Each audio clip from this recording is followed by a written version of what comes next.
السلام عليكم. اليوم غادي نعاود لكم قصة عمر. قصة ديال واحد الشاب كان كيتحسب على الناس ما عنده حتى قيمة، وما كان حتى واحد كيتوقع انه يقدر يبدل حياته شي نهار من الايام. فقبل ما نبداو الفيديو، الا كنتي اول مرة كتشوف القناة ديالي فمرحبا بك. ما تنساش تخلي لايك واشتراك للقناة وتفعل زر الجرس باش يوصلك كل جديد. دابا نخليكم مع القصة. عمر تزاد في حي شعبي وسط عائلة بسيطة بزاف. الاب ديالو كان كيخدم نهار كامل باش يوفر مصروف ديال الدار، والام كانت كتعاون باللي قدرت عليه. عمر من صغرو كان ولد هادي كيحشم بزاف، وما كانش كيعرف كيفاش يرد على اللي كيحتقرو وكينقص منه. في القسم كانوا الدراري كيتنمروا عليه بسبب حوايجو البسيطة. كل نهار عمر كان كيسمع كلمات كالجرحو: شوف كيفاش داير، هاد عمر هذا عمرو غادي ينجح، هاد عمر ما كيعرفش يلبس. يعني كان كيسمع شي كلمات اللي كتجرحو ما تيقدرش هو يرد عليهم، وكان كيرجع للدار ساكت باش ما يزيدش على والديه، لان عارف والديه كيقيلوا في تماره باش يوفروا له داكشي اللي بغا ويرضوه راجل. عمر كبر، ولكن المعاناه بقات هي. خدا الباك ديالو بصعوبه وما قدرش يكمل قرايته بسبب الفقر. خرج كيقلب على خدمه، ولكن فين ما مشى كيسمع نفس الجواب: غادي نعيطوا عليك.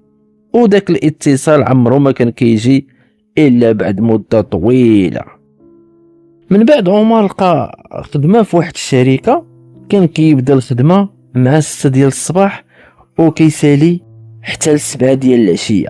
الخدمه كانت شاقه، ولكن واخا تماره في ديك الشركه والوقت الطويل اللي كيدوز فيها، رغم ذلك فرحان حيتاش خدم باش يعاون والديه. واحد نهار من النهارات المدير قدام العمال كاملين بدا كيهينو ويقول ليه: الا ما عجباتكش الخدمه الباب وسع من كتافك. عمر حبس الدموع وسكت، وعرف ان الرد ديالو الوحيد هو يخدم ويسكت، حيتاش مشى حتى جاوبو غادي يكون الجواب ديالو هو الطرد. انا سنعرفوه هنا في المغرب الخدمه في الشركات، شنقول لكم الا من رحم الله، راه مصيبه كحله مصيبه، خصوصا الناس اللي تيخدموا في الكابلاج. الناس اللي تيخدموا في الكابلاج تيعانيهم دوك الناس اللي تيكونوا باترونات عليهم، فهمتي؟ ما شنقول لك، انسان ربي خلقه وكرمه، يعني كيجي واحد كيبغي يمسح بك الارض، راه لا يعقل.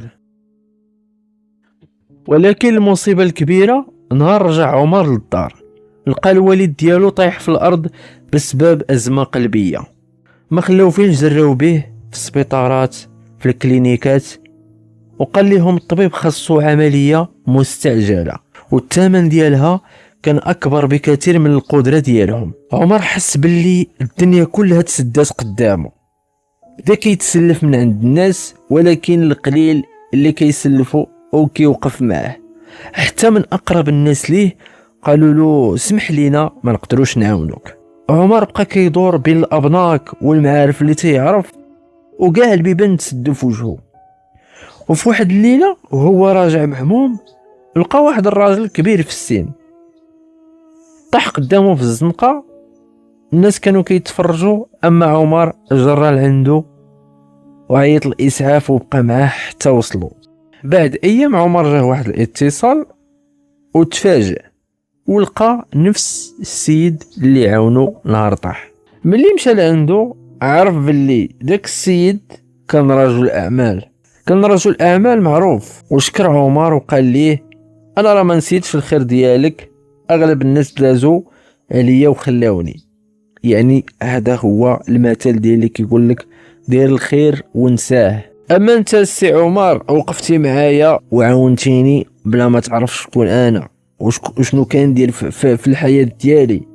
صافي من تما حياه عمر تبدلات بطريقه ما كان حتى واحد كيتوقعها، لان داك السيد خدموا معاه في الشركه ديالو، لان داك السيد رجل اعمال كبير عطى لعمر واحد المنصب اللي عمرو في الحياه ديالو حلم به. يعني هذه قصه واقعيه، يعني ماشي من الخيال. هذا علاش يقول لك دير الخير ونساه. ولكن واش الثروة غادي تبدل شخصية عمر؟ واش الناس اللي احتقروه غادي يرجعوا يطلبوا السماحة؟ وشنو غادي يوقع ملي غادي يرجع يواجه الماضي ديالو؟ خليو لينا التعاليق ديالكم، وشنو النظريه ديالكم غادي يطرا في هذه القصه ديال عمر؟ واش غادي تبدل على دوك الناس اللي كانوا كيحتقروه؟ واش غادي يبقى كيف ما هو، او لا ديك الفلوس والنفوذ اللي ولا عنده غادي يبدلوه ويرجعوه واحد اخر؟ في القصه ديال عمر في الجزء الاول عرفنا كيفاش عمر عاش الاحتقار مع الناس، وكيفاش كان فقير، وكيفاش ولا لاباس عليه من طرف هذاك الرجل الاعمال. هادشي اللي غادي نعرف في الجزء الثاني. وقفنا في القصه في المره اللي فاتت ملي داك الرجل الاعمال عطى لعمر فرصه يخدم معاه وحياته تبدلات بالكامل. ولكن السؤال اللي بقى مطروح هو واش عمر تبدل على الناس اللي كانوا كيحتقروه او لا بقى كيف ما هو؟ هادشي اللي غادي نعرفه في الجزء الثاني. فقبل ما نبداو الفيديو ما تنساش تضغط على زر اعجاب وتخلي تعليق، ولا كنتي اول مره كتشوف القناه ديالنا ما عليك تشترك في القناه وتفعل زر الجرس باش يوصلك كل جديد. خليكم مع القصه ديال عمر الجزء الثاني. بعد 3 سنين من الخدمه عمر ما بقاش داك الشاب اللي كان كيحسب الدراهم باش يشري الخبز، ولا عنده دار وطوموبيل ومنصب محترم في الشركه. حتى الناس اللي كانوا كيعرفوه زمان ولاو كيهضروا عليه باحترام. ولكن عمر ما عمرو ما نسى منين بدا. في واحد النهار كان راجع للحي اللي تربى فيه، نزل من الطوموبيل ديالو وبدا كيتمشى في الزنقه اللي كان كيلعب فيها وهو صغير. الناس بقاو كيشوفوا فيه باستغراب حيت ما تيقوش، كانوا ما مصدقينش ان هذاك هو عمر. اول واحد شافو كان واحد الجار اللي كان كل ما شاف عمر كيقول ليه انت ما غادي توصل، ما غادي دير حتى شي حاجه في حياتك، هكا غادي تبقى. الراجل قرب منه وسلم عليه وقال له اسمح لي يا ولدي كنت غلط فيك. عمر ابتسم وصافحه وقال له ما محتاج تعتذر، حيت كلامك هو اللي خلاني نحارب باش نثبت ليك العكس. الخبر وصل للحي كامل وكل واحد بدا كيقلب على فرصه كيفاش غادي يدير يهضر مع عمر. حتى صحابو ملي كانوا كيحربوا منه فاش كان فقير بداو كيتصلوا به، بداو كيسولوا عليه. في واحد قال ليه وصاحبي راك نسيتينا. عمر جاوبو وهو مهدن انا ما نسيت حتى واحد، ولكن اللي نسيته هو الاهانه، حيت اللي بقى عايش بالماضي عمره ما غادي يعيش المستقبل. ولكن المفاجاه الكبيره هي اللي كانت كتسنى عمر. واحد النهار من النهارات كان جالس في المكتب ديالو، دخلت عنده السكرتيره وقالت ليه كاين واحد الراجل باغي يشوفك وكيقول باللي ضروري خاصو يشوفك. طبيعه الحال عمر سمح ليه يدخل، ولكن ملي دخل عمر بقى ساكت حيت عرفه من اول نظره. كان هو نفس المعلم اللي كان خدم عنده في الورشه وكان كيسب فيه قدام العمال وكيقول له انت غبي، انت ما تصلح لحتى شي حاجه، ما تصلح لحتى خدمه. ولكن هاد المره الراجل ما كانش لابس مزيان وبين عليه باللي الزمان دار عليه، يعني ما بقاش في ديك المستوى اللي كان فيه. جلس هو مطعطع راسو وقال ليه اولدي عمر الشركه اللي كنت خدام فيها تسدات وانا دابا بلا خدمه، عندي وليدات وما لقيتش فين نخدم، وجيت لعندك وعارفك تقدر ترفضني، ولكن قلت غادي نجرب الله ونشوف. المكتب كامل سكت، حتى عمر سكت دقائق وبقى كيشوف فيه. قدر ينتقم وقدر يخرجوا بنفس الطريقه اللي كان كيخرجوا بها الزمان، ولكن عمر وقف من بلاصتو وقرب عنده وقال ليه الا رديت لك نفس المعامله اللي درتي ليا شنو غادي يكون الفرق بيني وبينك؟ الراجل هبط راسو بقوه الحشمه وبقوه داكشي اللي دار في عمر، والدموع غرغرات عينيه. عمر زاد اللي عنده وقال ابتداء من غدا مرحبا بك تخدم معنا، ولكن بالشرط. قال له شنو هو هذا الشرط؟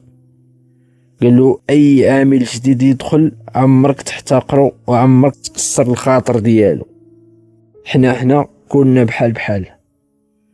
الراجل بقى كيبكي وقال ليه والله حتى علمتيني درس عمرني ما غادي ننساه. من داك النهار الناس كاملين عرفوا ان عمر ما كانش كبير غير بفلوسه، ولكن كان كبير باخلاق ديالو. هذه قصه للعبره وللعبره لينا كاملين، باش ما عمرنا نحتقروا شي واحد كيف ما بغى يكون، سواء كان عامل بسيط او لا عامل متوسط. ما عمرك تحقر شي واحد. حتى لهنا كنكون وصلنا لنهايه الفيديو. الى عجبك الفيديو ما تنساش تخلي زر الاعجاب وتخلي تعليق، وإلا كنتي اول مره تشوف القناه ديالنا ما تنساش تشترك في القناه وتفعل زر الجرس باش يوصلك كل جديد. الى قصه قادمه ان شاء الله.